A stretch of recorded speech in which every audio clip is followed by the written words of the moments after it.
запретила нам добывать огонь. Мы сделали все, что смогли, но приехало лесничество и полиция и сказали, что будет штраф 40 тысяч, если мы будем добывать огонь прямо сейчас. Это их принципиальная позиция, все жгут мангалы, но нам нельзя добыть огонь согласно нашей славянской традиции. Мы выходим за пределы шлагбаума и там добываем с помощью искры огонь. Потом переносим его на факел и идем проводить обряд. После обряда мы идем возжигать огонь купальский. Кому это интересно, кто хочет следовать традиции? Добудем огонь! Добудем, конечно, добудем все вместе!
У меня-то живот хорошо.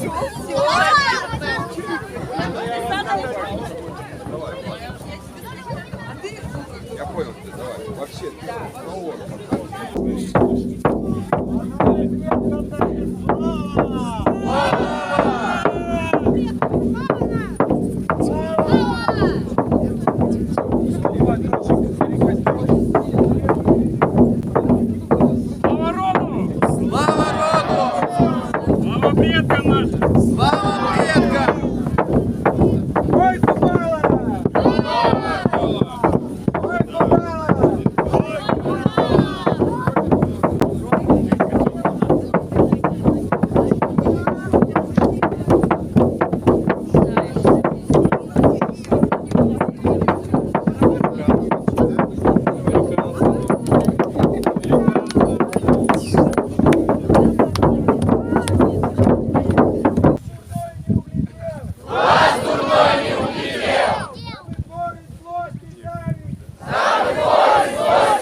Да прорастет зерно, что нами посеяно. Да прорастет зерно, что нами посеяно. Да станет во добро, что нами содеяно. Да станет во добро, что нами содеяно. Да укажут родные боги. Да укажут родные боги.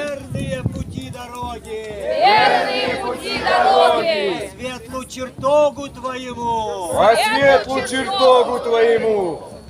Батюшки роду слава. Батюшки роду слава. Слава. Слава. Слава.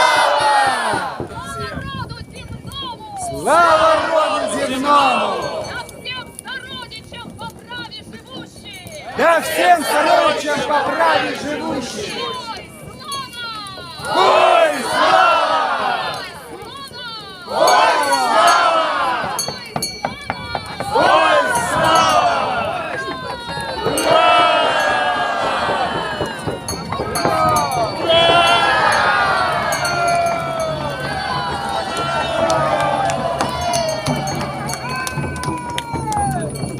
Часовой. Часовой, вторые против. Вы по собой против пошли.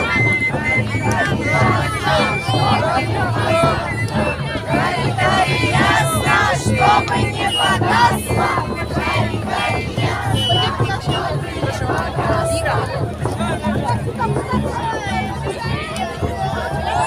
Это наш Тарский Василий зажигает Фокунева.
Братан, с праздником!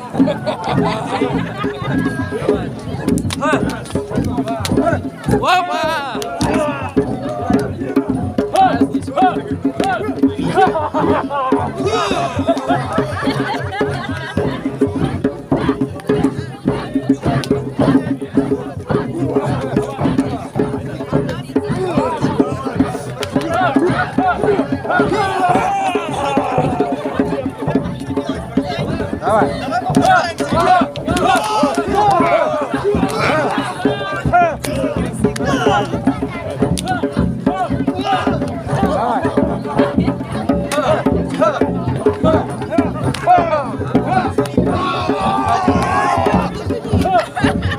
Мужчины и женщины, у которых есть либо проблемы с зачатием ребенка, либо у них были отношения на грани развода, либо они хотят усилить свои отношения, они должны 3 раза прыгнуть через огонь вместе, взявшись за руки. Мужчина должен быть справа, а женщина слева. Это очень важно. Происходили чудеса, когда люди прыгали через костер, которые были бесплодные, и у них появлялись дети.